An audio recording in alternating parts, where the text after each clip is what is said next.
Hey everyone, and welcome yet again to another tale of tabletop RPG cringe. In today's episode, we have a tale of a narcissistic and manipulating DM that goes to great lengths to take advantage of his friends to drastic degrees, until it all inevitably comes crashing down like a house of cards on a boat. But first, if you do like what I do on this channel, your likes, subscriptions, and comments go a long way to help the channel grow. And, like Lucky says,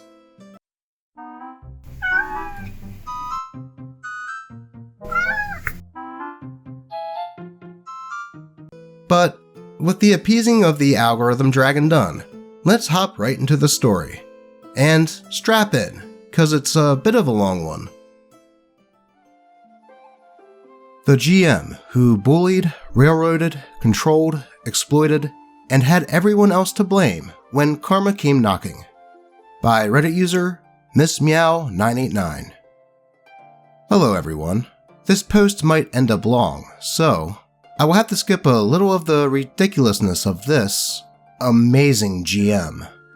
The server I will be talking about was a play-by-post on Discord. While there was a ton of different players, the main focus here will be on its creator and leader, the head GM. We will call him His Highness. His Highness had designed this tabletop RPG originally with two other friends, but he had a falling out with both of them, a trend that I soon realized was constant. The idea was that this game was an amalgamation of concepts from all kinds of genres and popular shows, games, and movies, kind of meshed together into one town where the players would be surviving. There was no level up system, but rather you could earn skill points and learn all kinds of broken skills that would help you along.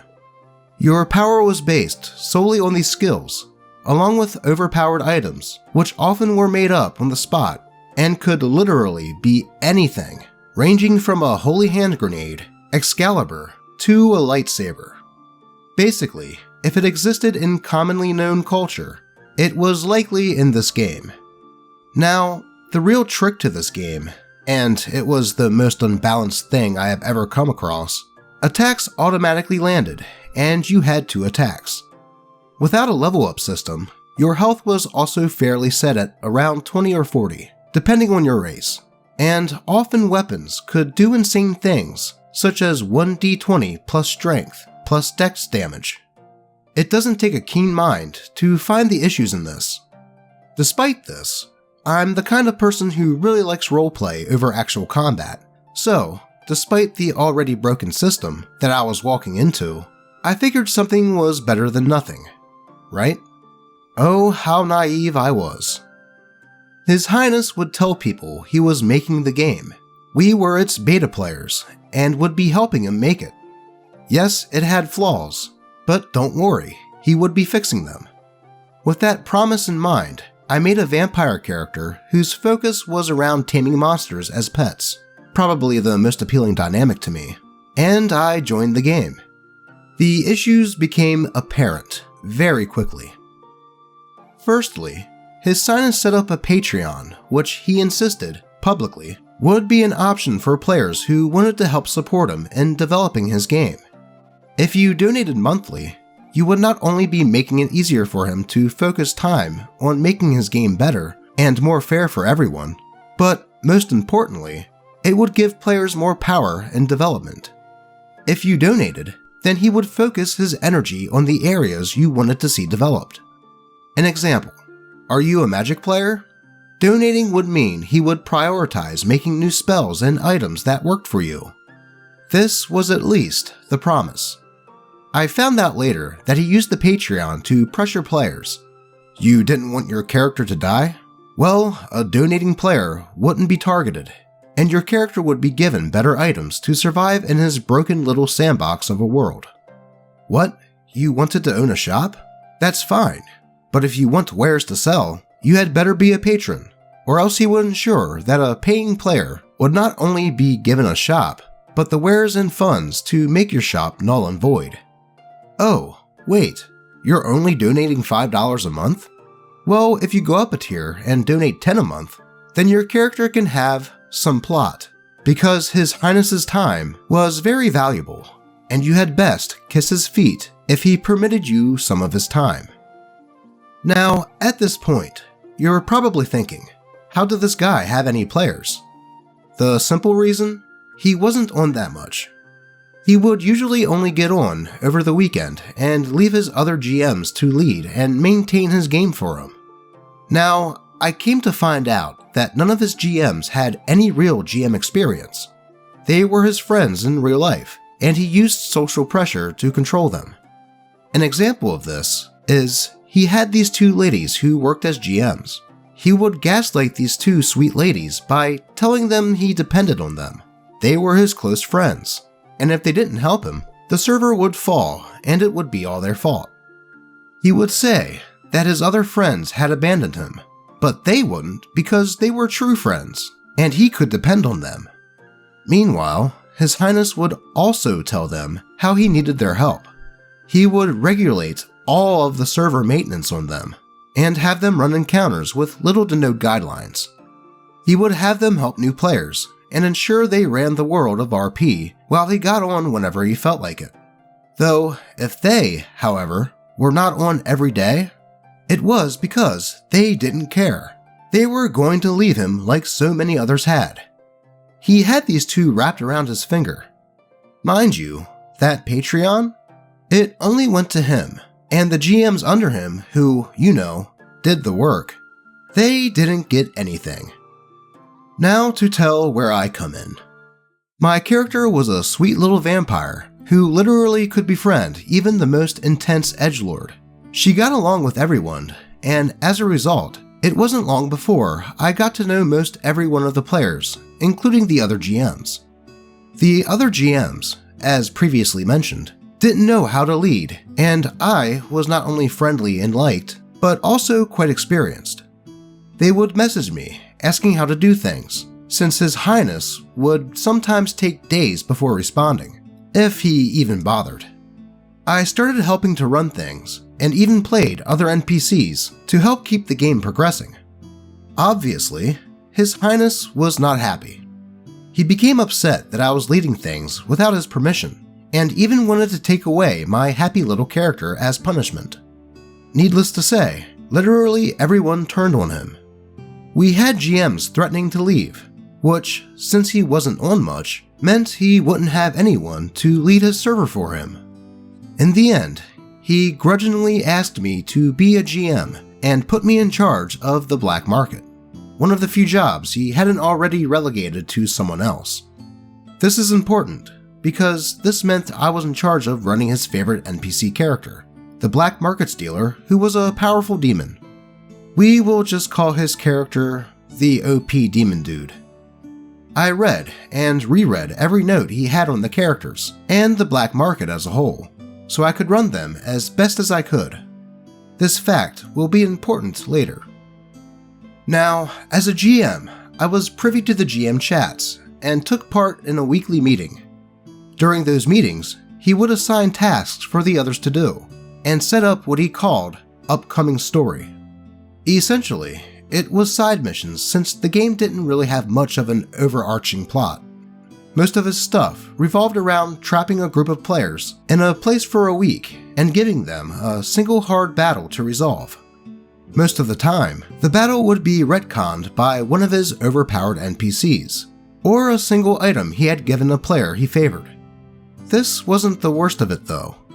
I also realized that the DM would try to plan player deaths. He would purposely target a player that he felt needed to die, usually because their player upset him in some way. They stopped donating on the Patreon, or because he had given them an overly broken item, and now he couldn't easily take them down. For example, he gave someone armor that basically absorbed all damage, so his answer for his own sloppy mistakes? Kill the character, or force that item away from them somehow. Brilliant GMing. Take notes, guys. The final straw for everyone came when he railroaded the death of my character. My little vampire loved taming creatures, and had tamed a creature that the DM had once said had the chance to turn into a very dangerous and uncontrollable monster if it grew too powerful and leveled too much too quickly. Well, I had it for 1 week, after spending all of my hard-earned in-game money on the device to catch it. Think really weak and overpriced Pokeballs. I roleplayed training it for an in-real-life hour each day, along with playing with it and overall trying to develop my character's bond with the little necrotic monster. After that first week of intense and long RP, His Highness graced me with the knowledge that it leveled up to level 2, and I needed to roll a percentile roll. I rolled, and it was a 7. A 7 out of 100. Well, His Highness was not at all upset or forgiving. His voice suddenly gets a cold twist to it as he says, "Okay, well, this'll be fun. I hope you're ready to face the consequences." With that ominous bit, His Highness put the entire game on hold for 30 minutes while he, I kid you not, made up stats and other things for this evolving level 2 monster. Finally, 30 minutes passes and all of the other players are reasonably confused. What is going on? Why is gameplay stopped? Why is His Highness cackling and acting so excited? Finally, the wait ended. I'll narrate this bit to the best of my ability, since by this time, we were all on voice call. He really did sound like this, by the way. His Highness. "Okay, so, what you didn't know is this is one of the most dangerous monsters alive when it evolves." Me. I had 5 health and did 1d4 damage, and this is level 2. How? His Highness. "Well, when they evolve, they become their true form. It doesn't matter what level they were before. This was basically a baby." Me. But His Highness. "Okay, so it transforms into this female humanoid with dark black eyes. It looks just like your character, but the evil version because it spent so much time with you." Me. I had it for 1 week. His Highness. "Now, everyone in town has to make a wisdom save." Me. Oh, good. My wisdom is my best stat. I built more of a caster type, and was audibly relieved. His Highness. "Well, no. You don't get one. You're right next to it." More players than he expected passed the check, and His Highness proclaims to his plebeians. "Actually, since this thing is a Lord of the Undead, anyone with the Undead subtype can't pass the save, and fails right away." Cue 3 players now auto-failing, despite having rolled successes. May I remind you, he was making this all up and had no notes on this thing. I knew this because I was a GM and had read through everything he had made. His Highness. "It reaches out and touches you. Your life drains away. Make your first death save." Me. Okay. Next thing I know, I'm making my saves, and according to him, cannot stabilize because it will just touch me again if I do. So, I'm dying. Any player not mind-controlled is, at this point, trying to get close to save my vampire. His Highness will most certainly not let this happen, however. Here is what the players try, and the response. Mage player. I try to run in to grab her body, to drag her out of its reach. His Highness. "Her body is floating out of reach, and you can't get close. However, it attacks with necrotic damage. Take 4d6 necrotic damage." Mage player calculates. Well, I have 9 health left. His Highness. "You better run before it attacks you again." Werewolf player. I have the jump skill. I can jump up to grab her. His Highness. "There is a force field keeping you away. Take 4d6 necrotic damage." Tech player. Can I use this teleportation device I have been saving? Maybe I can try to get the monster away. His Highness. "No, the monster's power deactivates it." Then His Highness sighs, though we can still hear the glee in his voice. "You blink out and are dead." By this point, I feel not only mentally defeated, but I'm close to a breakdown. Me, in a small voice, as literal tears start to fall. Okay. His Highness pauses, probably realizing he's gone too far, then says, I want to take a moment to make sure you're alright. Me, utterly defeated. Please, just don't kill anyone else. I'm fine. His Highness. Alright, let's get back to it. He pauses, having realized, hopefully, his error, and states, So, your teammate, a player who is not online, flies in with the Millennium Falcon. It's a long story. And crashes into it. Everyone breaks out of the trance as the monster is gone. The other people ask if that offline player is killed, from literally crashing a spaceship into the monster. His Highness says, No, he's fine. I rolled to see how he did, and he rolled high and was able to crash safely. Now let's go back to the role-playing in the normal server. Well, big surprise, the entire Discord community was beyond pissed.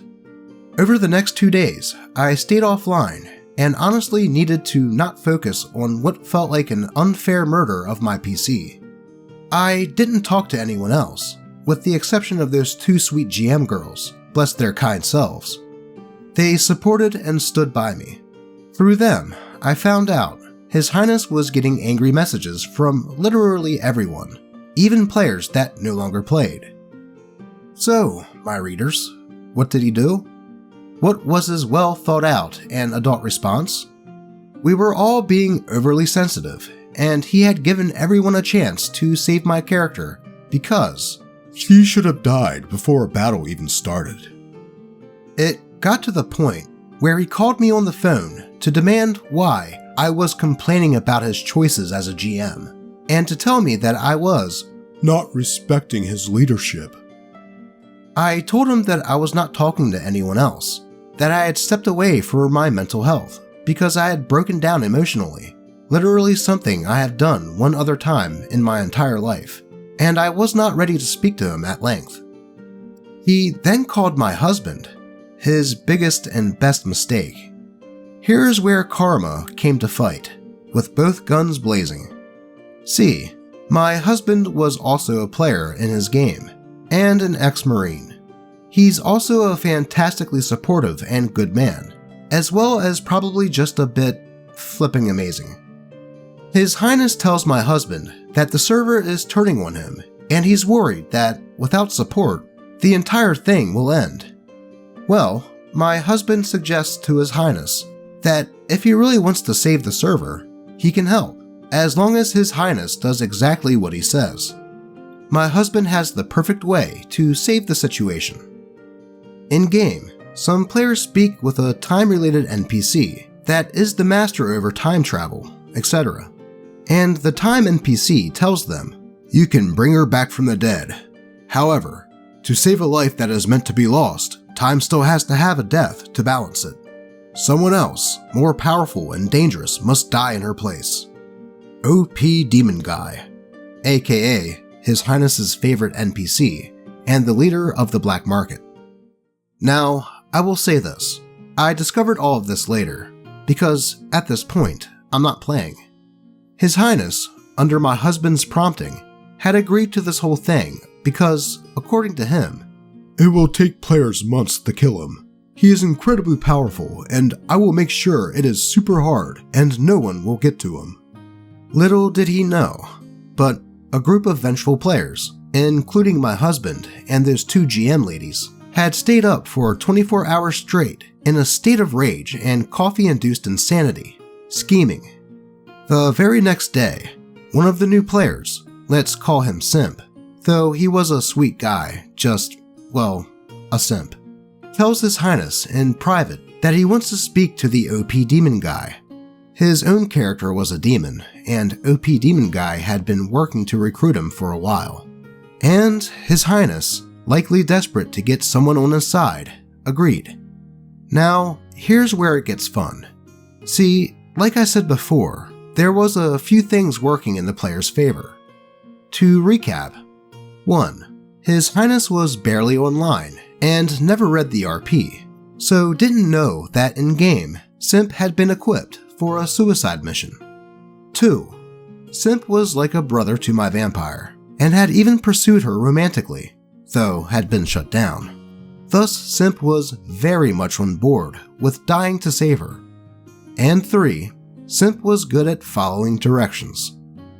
Simp was shown into the black market and is told by His Highness, "Security seems increased, but you are recognized by the guards and shown inside. You are led upstairs to OP Demon Guy's private office. When you go in, you see him through a portal battling a massive centipede monster. He strikes it with his flaming sword, easily slaying it before he steps out of the portal and walks over to you with a smile." Simp: I wait until he gets close. I look very nervous. His Highness: "His muscles are gleaming from sweat on his body. He looks like he's been working out and walks all the way up to you." Simp: I pull out a thermal detonator from my pocket and activate it, blowing myself and OP Demon Guy up. His Highness goes silent for about 1 full minute. Finally, he asks where Simp got it. Of course he hadn't read that in-game, in the channels, and in full view of the rest of the players and GMs, the characters had discussed and given Simp a weapon His Highness had put into the game. This weapon was, of course, a thermal detonator, a bomb which exploded instantly once activated and had once before been used by His Highness to obliterate an entire channel. His Highness had, in the past, said, "This weapon would go through any defenses, any magic, and any shields. It would destroy anyone within its radius and leave a smoking crater behind." Karma had come, in the form of a Simp, and His Highness's poorly made, overpowered weapons. A deadly combo. His Highness was emotionally distraught. He first began to argue, saying cheating had occurred. His other GMs, namely the ladies who he bullied and gaslit, stood firm. They showed the in-game RP, they showed where the weapon had come from, and they told him that OP Demon Guy was dead through fair RP, which had full evidence. After this, His Highness had a day of silence for the lost NPC, and then proclaimed that OP Demon Guy had not even been there. He was an illusion, and apparently often used illusions when meeting with people. Well, having read and reread every scrap of black market info since, I led it, this claim also did not hold water. Soon after, His Highness called me on the phone to tell me about how I had destroyed his game, how I had spread lies and hate and had the other players get revenge for his GMing choices. I told him that he didn't have to worry. I was leaving. His server fell apart within a week, and they say, if you pay close attention, the illusion of OP Demon Guy is still out there somewhere, flexing his sweaty muscles.